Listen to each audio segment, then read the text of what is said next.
کہ جب انہیں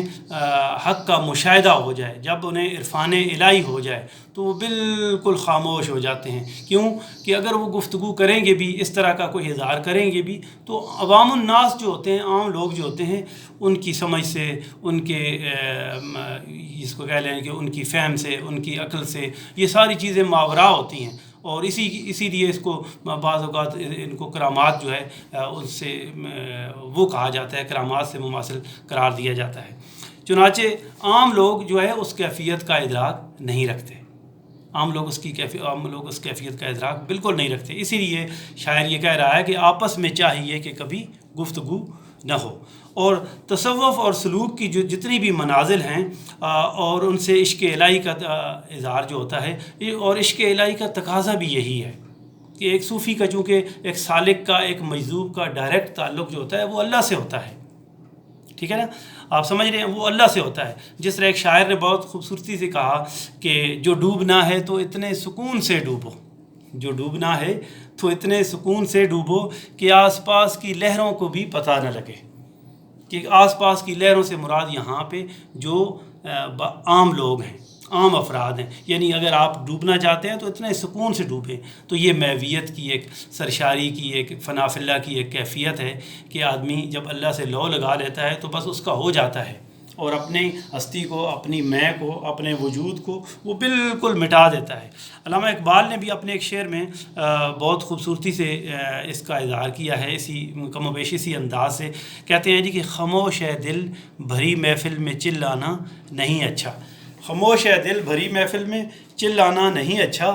ادب پہلا کرینہ ہے محبت کے کرینوں میں۔ اب دیکھیں کہ صوفی کا دل جو ہے نا وہ ایک آئینہ خانے کی طرح ہوتا ہے، صوفی کا دل جو ہے وہ ایک آئینہ خانے کی طرح، آئینہ خانہ یہ ہے کہ جیسے ایک کمرہ ہو اور اس کے چاروں طرف آئینے لگے ہوں، اور جس طرف بھی وہ دیکھے، جس طرح ایک شیش محل ہوتا ہے کہ جہاں جس طرف بھی آپ دیکھیں گے تو آپ کو اپنا چہرہ ہی نظر آتا ہے، تو اسی طریقے سے ایک صوفی کا دل جو ہوتا ہے وہ ایسا آئینہ خانہ ہوتا ہے کہ جس میں چونکہ اس کے دل میں اللہ بس رہا ہوتا ہے، اللہ کا وجود ہوتا ہے، اس لیے اس کے دل کے وہ جس طرف بھی دیکھتا ہے وہ اسے اسی ذات حقیقی کا جلوہ جو ہے وہی اسی کے جلوے جھلکتے ہوئے نظر آتے ہیں۔ چنانچہ یہ وہ کیفیات ہیں، ان جلووں کے حوالے سے یہ وہ کیفیات ہیں کہ جن کو عام لوگ جس کا ادراک نہیں رکھتے، عام لوگ جس کو نہ سمجھ سکتے ہیں، اور نہ ان جلووں کے اظہار کے لیے کسی صوفی کے پاس بھی ایسے الفاظ اسے میسر آ سکتے ہیں کہ وہ ان کا اظہار کر سکے اور عام لوگوں کو یا خود اس کو سمجھ سکے۔ اسی لیے تصوف میں ہم دیکھتے ہیں کہ ایک مقام حیرت بھی ہوتا ہے کہ ایک صوفی حیرت میں مبتلا ہو جاتا ہے، اور وہ ایک حیرت کی اس کیفیت میں کہ جیسے اس کے سمجھ سے وہ بالکل ساری چیزیں ماوراء ہوتی ہیں، اس کو بالکل کچھ سمجھ بھی نہیں آتا۔ اس لیے اہم بات یہ ہے کہ صوفی یا سالک یا مجذوب کا جو ہے نا وہ فیض جاری رہتا ہے، اور اس کی باتیں، اس کے الفاظ، ان کے اندر وہ شاید طاقت نہ ہو، یا شاید وہ اس ذات حقیقی کے حوالے سے یا اس کے عرفان کے حوالے سے وہ جو بات کرنا چاہتا ہے اس کے مناسب یا اس کے موزوں الفاظ اسے میسر نہ آئیں، جس سے دوسرے لوگ یا عام لوگ یا اس کے ارد گرد بیٹھنے والے لوگ کما کو اس کی تفہیم یا تحسین کر سکیں۔ اس لیے شاعر یہ کہتا ہے جی کہ شمع جو ہے وہ جلنے اور پگھلنے کے ساتھ اس کا روشنی کا بھی ایک عمل ہوتا ہے، اور روشنی ہی فیض ہے۔ اس لیے شاعر کہتا ہے کہ جوں شمع جمع ہوئیں گر اہل زباں ہزار، آپس میں چاہیے کہ کبھی گفتگو نہ ہو۔ اب دیکھیں کہ یہ تو میر درد ہم دیکھتے ہیں، ہم نے اس دن بھی بات کی تھی کہ میر درد خالص صوفی شاعر ہیں، یعنی تصوف کے حوالے سے اردو کے صوفی شاعر کے طور پہ وہ ان کی شہرت ہے، ان کا شہرہ ہے، مشہوری ہے ان کی، اور ان کی شاعری میں زیادہ تر یہی تصوف کے مسائل اور تصوف کے موضوعات اور اخلاقی باتیں اور وعظ و نصیحت کی باتیں اور دنیا کے عارضی اور فانی ہونے کا بیان اور دل کی صفائی اور قلبی پاکیزگی اور اس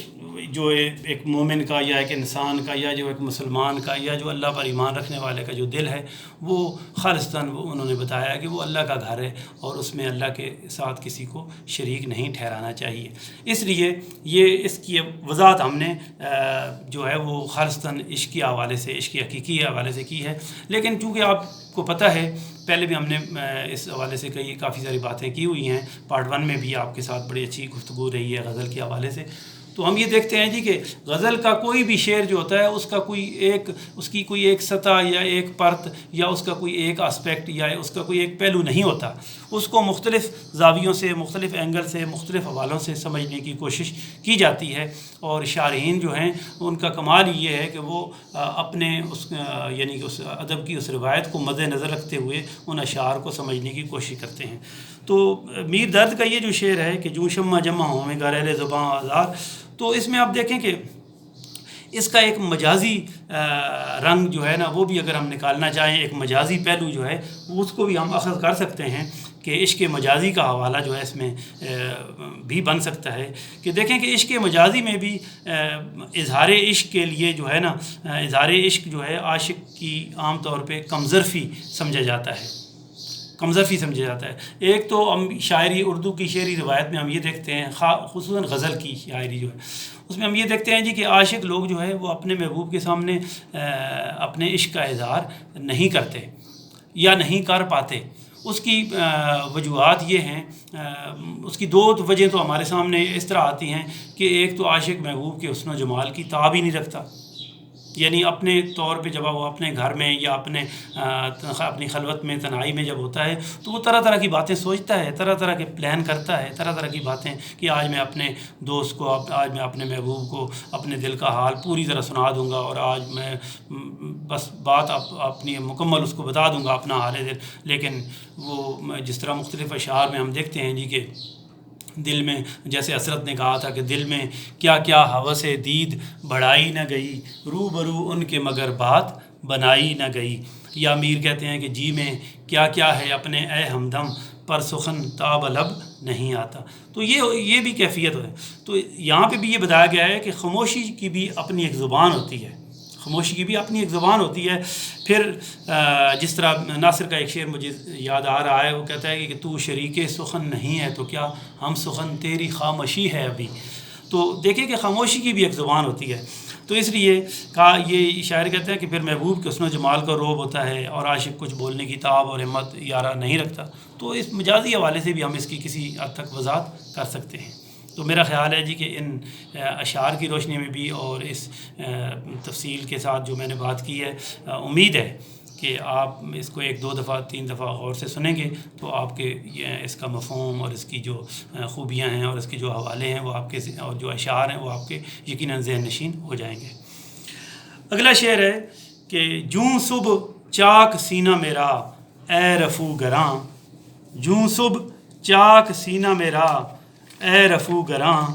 یاں تو کسو کے ہاتھ سے ہرگز رفو نہ ہو۔ جوں صبح چاک سینہ میرا اے رفو گراں، یاں تو کسو کے ہاتھ سے ہرگز رفو نہ ہو۔ اب دیکھیں کہ اس شعر میں شاعر جو ہے وہ یہ بتانا چاہتا ہے جی کہ میرا گریبان جو ہے، یا یعنی میرا جو سینہ ہے وہ صبح کی طرح چاک ہے، پھٹا ہوا ہے، تار تار ہے، اور میرا سینہ جو ہے وہ صبح کی طرح کیا ہے، چاک ہے۔ یہاں تو کسو کے ہاتھ سے ہرگز رفو نہ ہو، یہاں تو کوئی بھی ایسا نہیں ہے کہ جو کوئی اس کو رفو کر سکے، اس کی بخیہ گری کر سکے، یعنی آسان بخیہ گری کا مطلب اس کی سلائی کر سکے، اس کی سٹچنگ کر سکے۔ تو کہتے ہیں جی کہ میرا گریبان جو ہے یعنی میرا سینہ جو ہے وہ صبح کی طرح چاک یعنی پھٹا ہوا ہے۔ جس طرح رات کا اندھیرا ہوتا ہے نا تو اچانک سورج نکلتا ہے، صبح طلوع ہوتی ہے، تو گویا صبح جو ہے نا، صبح کا سینہ پھٹتا ہے اور ہر طرف نور ہی نور، روشنی روشنی کیفیت جو ہے نا یہ طاری ہو جاتی ہے ہر طرف۔ تو اس لیے شاعر کہتا ہے جی کہ شاعر رفو گروں سے اصل میں مخاطب ہے کہ اے رفو گرو، میرا سینہ جو ہے وہ صبح کی طرح چاک ہے، بالکل تار تار پھٹا ہوا ہے، اور یہاں کوئی ایسا نہیں ہے کہ جو اس کی بخیہ گری کر سکے، جو اس کی سلائی کر سکے۔ عزیز طلبہ، دیکھیں کہ میر درد کے اس شعر میں بھی اگر آپ غور کریں تو میر درد کے اس شعر میں بھی کیا کہتے ہیں جی کہ علم بیان کی 2 خوبیاں سامنے آ رہی ہیں، وہ بالکل واضح ہیں۔ یعنی دیکھیں، ایک تو جوں کے جوں حرف تشبیہ ہے، تو جوں کے لفظ یعنی کہ شاعر کہتا ہے کہ صبح کی طرح میرا سینہ جو ہے وہ چاک ہے، اور رفو گراں، رفو گراں کا لفظی مطلب تو یہ ہے اس ترکیب کا کہ یہ سلائی کرنے والے، بخیہ گری کرنے والے، لیکن یہاں پر رفع و گراں جو ہے بطور استعارہ کے، یعنی تشبیہ علم بیان کی جو دو بنیادی خوبیاں ہیں، تشبیہ اور استعارہ، اس شعر کے اندر وہ بالکل اپنی جھلک دکھا رہی ہیں، اور بڑے واضح انداز سے، بڑے صاف اور نمایاں انداز سے۔ تو شاعر یہ کہنا چاہتا ہے اصل میں، دیکھیں کہ ایک تو چونکہ میر درد صوفی شاعر ہیں، تو ایک تو ہم اس کو تصوف کے حوالے سے پہلے سمجھنے کی کوشش کریں گے کہ ویسے اس کے بھی ہم دو ہی مفہوم کریں گے، دونوں مفہوم حوالوں سے اس کو سمجھنے کی کوشش کریں گے، لیکن پہلا حوالہ جو ہے، چونکہ جو بنیادی حوالہ ہے میر درد کا، کہ میر درد صاحب ایک صوفی شاعر ہیں، چنانچہ ہم اس کو اس انداز سے سمجھنے کی کوشش کریں گے۔ میر درد کہتے ہیں جی کہ ایک صوفی کا سینہ جو ہے وہ اللہ کی محبت سے سرشار ہوتا ہے، یعنی ایک صوفی کا سینہ اللہ کی محبت سے کیا ہے، وہ سرشار ہوتا ہے، اور یا دوسرے الفاظ میں عشق الہی سے اس کا سینہ کیا ہوتا ہے، وہ زخمی ہوتا ہے، عشق الہی سے اس کا سینہ زخمی ہوتا ہے، چونکہ اسے عرفان حق ہو جاتا ہے، وہ تصوف کے جو مختلف مرحلے ہیں وہ طے کر لیتا ہے، یا سلوک کی جو منازل ہیں وہ، یا جذب کی جو کیفیات ہیں وہ ان سے یوں سمجھ لیں جی کہ وہ گزر جاتا ہے، ان کو عبور کر جاتا ہے۔ اس لیے شاعر یہ کہتا ہے جی کہ اس کا صوفی کا سینہ جو ہے وہ اللہ کی محبت سے کیا ہے، سرشار ہوتا ہے۔ اور عشق و جنون کی اس دنیا میں جب سینہ جو ہے انسان کا، جب ایک صوفی کا سینہ جو ہے وہ چاک چاک ہوتا ہے، تو پھر اس کا دل جو ہے نا وہ عشق الہی کے جلووں سے کیا ہو جاتا ہے، منور ہو جاتا ہے، پھر اس کا دل عشق الہی کے جلووں سے منور ہو جاتا ہے، یوں سمجھ لیں کہ اس کا سینہ مکمل طور پر روشن ہو جاتا ہے۔ اور مجھے یاد ہے، میں نے ایک پڑھا تھا کہ قرآن مجید کی ایک اصطلاح ہے فلق الاصباح، یعنی کہ صبح کا طلوع ہونا، صبح کا پھٹنا، صبح کا سینہ چاک ہونا، صبح کا طلوع ہونا، کہ جس طرح قرآن پاک میں آتا ہے نا کہ اللہ تعالیٰ جو ہے وہ رات کی تاریکی سے صبح کو طلوع کرتے ہیں، صبح کا سینہ جو ہے وہ چاک کرتے ہیں، ٹھیک ہے جی، رات کی تاریکی سے صبح کا سینہ چاک کرتے ہیں۔ بالکل اسی طریقے سے یعنی رات کا سینہ جو ہے وہ پھٹتا ہے اور سورج طلوع ہوتا ہے، ٹھیک ہے جی، بالکل اسی طرح سے میر درد جو ہے یہاں پہ بتانا چاہتے ہیں کہ اہل جنون جو ہیں، جب ان کی محبت یا ان کا عشق یا ان کا جنون جب اس کیفیت پر یا اس کمال پر یا اس عروج پر جب وہ پہنچتا ہے، تو ان کا دل جو ہے اس دل کے اندر جو اللہ کا نور جو ہے نا، اس اللہ کا نور یا اللہ کی جو تابندگی ہے نا، اس کے جلوے جو ہے اس کے دل میں بکھرتے ہوئے نظر آتے ہیں۔ جس طرح میر درد کا اپنا ایک شعر ہے جی کہ چاروں طرف سے صورت جانا ہو جلوہ گر، چاروں طرف سے صورت جانا ہو جلوہ گر، دل صاف ہو تیرا تو ہے آئینہ خانہ کیا۔ دیکھیں صاف دل، قلبی طہارت، قلبی پاکیزگی، اور چونکہ دل میں اگر دنیا آ جائے نا، دل میں اگر دنیا آ جائے، دنیا کی آرزوئیں آ جائیں، دنیا کی خواہشیں، دنیا کی دلچسپیاں، دنیا کی رنگینیاں، دنیا کا مال و دولت، جس کے متعلق اقبال نے کہا ہے کہ یہ مال و دولت دنیا، یہ رشتہ و پیوند، بتان وہم و گماں، لا الہ الا اللہ۔ اصل حقیقت لا الہ الا اللہ ہے، باقی سب وہم ہے، باقی سب گمان ہے، فینٹسی ہے، تصور ہے، بس خیال ہے، حقیقت سے اس کا کوئی تعلق نہیں ہے، کیونکہ حق جو ہے صرف اللہ ہے، باقی سب کیا ہے، سب خیال ہے، دنیا بھی سب اس کا ایک عکس ہے، فنا ہے، سب جو چیز بھی فانی ہے وہ سمجھ لیں وہ بس محض ایک خیال ہے، تصور ہے۔ تو شاعر کہتا ہے کہ چاروں طرف سے صورت جانا ہو جلوہ گر، دل صاف ہو تیرا تو ہے آئینہ خانہ کیا۔ یعنی اب آپ دیکھیں کہ صاف دل جو ہے نا، اللہ کو تو شرک ویسے ہی ناپسند ہے، شراکت کو تو اللہ پسند ہی نہیں کرتے، اس لیے دل جو ہے نا وہ خالص صاف ستھری دل جو ہے نا وہ اللہ کے رہنے کی جگہ ہے۔ اگر دل میں دنیا کی آرزویں، دنیا کی خواہشیں، دنیا کی دلچسپیاں یا دنیا کا مال اسباب اور یہ چیزیں آ جائیں دل کے اندر، تو پھر آپ دیکھ لیں کہ اس دل سے اللہ جو ہے وہ نکل جاتے ہیں۔ اس لیے شاعر یہ کہتا ہے جی کہ میرا سینہ جو ہے صبح کی طرح جو ہے وہ پھٹا ہوا ہے، اے رفو گرو، اے علاج کرنے والو، اے بخیہ گری کرنے والو، تم یہاں سے مراد اس دنیا میں، چونکہ دنیا والے تو وہ نظر ہی نہیں رکھتے، دنیا والے تو وہ سمجھ ہی نہیں رکھتے کہ دنیا کی تو وہ دانش ہی نہیں ہے، اور دنیا کی آنکھ جو ہے وہ تو اللہ کی اس حق کا، حقیقت کا ادراک کر ہی نہیں سکتی۔ تو اس لیے قرآن پاک میں بھی اللہ نے یہی بیان کیا ہے جی کہ دنیا کی آنکھ جو ہے نا وہ اس کا ادراک نہیں کر سکتی، اس کو نہیں دیکھ سکتی، نہیں سمجھ سکتی. تو اس لیے شیخ کہتا ہے جی کہ دنیا کا کوئی کام کرنے والا جو ہے وہ اس کا ادراک نہیں رکھتا. تو یہ تو اس کا صوفیانہ ایک تصوف کا ایک پہلو تھا. اب اس شعر کو ہم اگر مجازی انداز سے دیکھیں، مجازی رنگ میں دیکھیں تو ہم دیکھتے ہیں جی کہ اردو ادب کی ایک شعری روایت ہے کہ جس میں عاشق پر جنون اور دیوانگی کی کیفیت طاری ہو جاتی ہے. اور اس جنون اور دیوانگی میں ہم دیکھتے ہیں شاعری کی روایت کا جب مطالعہ کرتے ہیں تو پتہ چلتا ہے کہ اس جنون میں، اس دیوانگی میں اور اس آشفتہ سری میں اور اس انتہائی ایک وحشت کی اس کیفیت میں عاشق جو ہے وہ اپنے گریبان کو چاک کر دیتا ہے. اب گریبان کو چاک کرنا یہ ایک علامت ہے، مطلب اس کی ایسی حرکات کہ اسے اپنے کسی چیز کا ہوش نہیں رہتا، اسے اپنی کسی چیز کا خیال نہیں رکھتا. وہ اصل میں نا ایک ایسی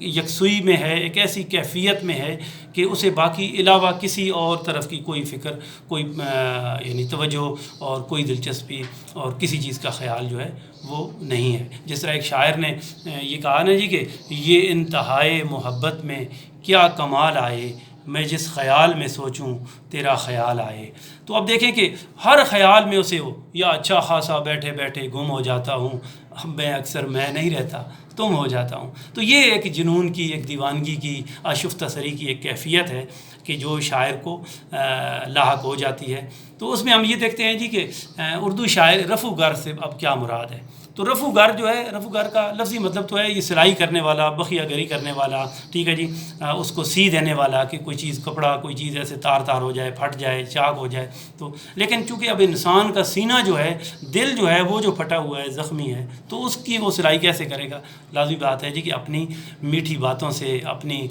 تسلی والی، تشفی والی باتوں سے، یا اس کو کوئی وہ بتائے گا جی کہ بس یہ تم ہمت رکھو، حالات ٹھیک ہو جائیں گے، ہم سب تمہارے ساتھ ہیں، یا تم یہ ہے جی کہ اس کیفیت سے نکلنے کی کوشش کرو. اگر تمہیں پتہ ہے جی کہ وہ تمہارا جو محبوب ہے، تمہارا جو دوست ہے وہ بے وفا ہے، تو چھوڑ دو اس کا خیال. لیکن یہ چونکہ عشق، غالب نے جس طرح کہا تھا نا کہ عشق وہ آگ نہیں، عشق وہ کہ لگائے نہ لگے اور بجھائے نہ بنے، وہ ہے جی کہ عشق پر زور نہیں ہے یہ وہ آتش غالب، عشق پر زور نہیں ہے یہ وہ آتش غالب کہ لگائے نہ لگے اور بجھائے نہ بنے. تو ہم یہ دیکھتے ہیں جی کہ عشق کی اس کیفیت میں پھر عاشق لوگ جو ہیں، ان کے دوست جو ہوتے ہیں، ہمدرد، خیر خواہ جو ہیں، وہ عقل و خرد کی اور محبت کی اور ان کو سمجھانے بجھانے کے حوالے سے باتیں کرتے ہیں، لیکن وہ باتیں ان کے کسی کام کی نہیں ہوتی، کیونکہ وہ باتیں ان کی بالکل اوپر سے گزر رہی ہوتی ہیں، ان کو سمجھ میں نہیں آتا. جس طرح راشد کی ایک نظم میں راشد کہتے ہیں نا کہ میرے کان میں وہ نوائے حزیں یوں تھی جیسے کسی ڈوبتے شخص کو زیر گرداب کوئی پکارے. تو جب کوئی آدمی ڈوب رہا ہوتا ہے نا، اس کو، اور پانی اس کی ناک میں پانی، آنکھوں میں پانی، کانوں میں پانی، اس کو لاکھ آپ کہیں جی کہ آپ ہاتھ ماریں، آپ پاؤں ماریں، آپ اس طرف آئیں، دائیں طرف آ جائیں، بائیں طرف نہ جائیں، آگے کیوں جا رہے ہیں، پیچھے آ جائیں، اس کو کوئی سنائی نہیں دے رہا، تو اس کو کیا پتہ ہے اس چیز کی کیا خبر. تو رفو گر جو ہیں وہ بخیہ گری بظاہر تو کر سکتے ہیں، لیکن شاعر نے یقین سے یہ بات کہہ دی ہے جی کہ یہاں تو کسی کے ہاتھ سے ہرگز رفو نہ ہو. یعنی دنیا کا جو عشق ہے اس میں جو آدمی کی خرابی یا بربادی یا یہ جو چاک یا تار کا یہ جو کی کیفیت حالت ہے، یہ بھی نہیں سلائی کی جا سکتی، یا اس کو بھی نہیں درست کیا جا سکتا. تو اللہ تعالیٰ کی وہ جو کیفیات جو ایک مومن کے یا ایک صوفی کے، ایک سالک کے دل میں اترتی ہیں، تو ان کو کیسے، ان کا ادراک کیسے کوئی ایک عام آدمی یا عام شخص جو ہے کر سکتا ہے، جس کی عقل، جس کی سمجھ، جس کی دانش، جس کی فہم نہایت محدود ہوتی ہے. تو اس عشق کے حوالے سے، عشق مجازی کے حوالے سے، عشق روایت کے حوالے سے مجھے آتش کا ایک شعر یاد آیا. کہتا ہے جی کہ ہمیشہ میں نے گریباں کو تار کیا، ہمیشہ میں نے گریباں کو تار کیا، تمام عمر رفو گر رہے رفو کرتے. یعنی کہ میرا کام کیا تھا، جنون کا کام کیا ہے کہ وہ گریبان کو، سینے کو تار کر دیتا ہے، ٹھیک ہے جی، دل کو زخمی کر لیتا ہے، اور جو محبت کی یا تسلی کی یا تشفی کی یا ہمدردی کی وہ باتیں کرنے والے جو ہیں وہ جو ہے وہ کرتے رہتے ہیں، لیکن ان کی باتوں کا ایک عاشق پر کوئی اثر نہیں ہوتا. غالب کا ایک شعر میرے ذہن میں آ رہا ہے. کہتا ہے جی کہ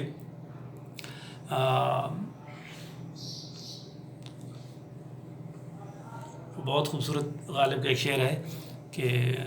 زخم کے بھرنے تلک ناخن نہ بڑھائیں گیا، دوست غم خاری میں میری صحیح فرمائیں گے کیا، دوست غم خاری میں میری صحیح فرمائیں گے کیا، زخم کے بھرنے تلک ناخن نہ بڑھائیں گے کیا. یعنی وہ کہتا ہے دوست میری غمخواری کہاں تک کریں گے، جب تک وہ زخم کو ٹھیک کرنے کی کوشش کرتے رہیں گے، مرم دوائی پٹی وغیرہ کرتے رہیں گے، اور میرے چونکہ میں اپنے ناخنوں سے اس زخم کو کرید کے پھر ہرا کر دیتا ہوں، تازہ کر دیتا ہوں، تو وہ میرے ناخن کاٹ دیتے ہیں. تو یہ ان کی ناخن کاٹنے سے کوئی کہتا ہے کوئی فرق نہیں پڑتا، وقتی طور پہ تو میں باز آ جاتا ہوں، لیکن جو ہی زخم ٹھیک ہوتا ہے اس وقت تک میرے ناخن بھی تو بڑھاتے ہیں نا، پھر میں زخم کو، تو اس لیے ہمیشہ میں نے گریباں کو تار تار کیا، تمام عمر رفو گر رہے رفو کرتے. تو ان دونوں اشعار کو آپ مختلف اشعار کی روشنی میں سمجھنے کی کوشش کریں. آج کا ہمارا یہ لیکچر ختم ہوتا ہے، اور اس کے بعد ہم عیسیٰ نظم میں آئیں گے، اور اگلا لیکچر جو ہے جو پہلی نظم ہے ہم سارے دوم کی، تو اس کی ہم تحسین اور تفہیم کرنے کی کوشش کریں گے. اس لیکچر کو آپ غور سنیں. اس وقت تک کے لیے خدا حافظ. زندگی رہی تو انشاءاللہ پھر ملیں گے. اللہ حافظ. السلام علیکم.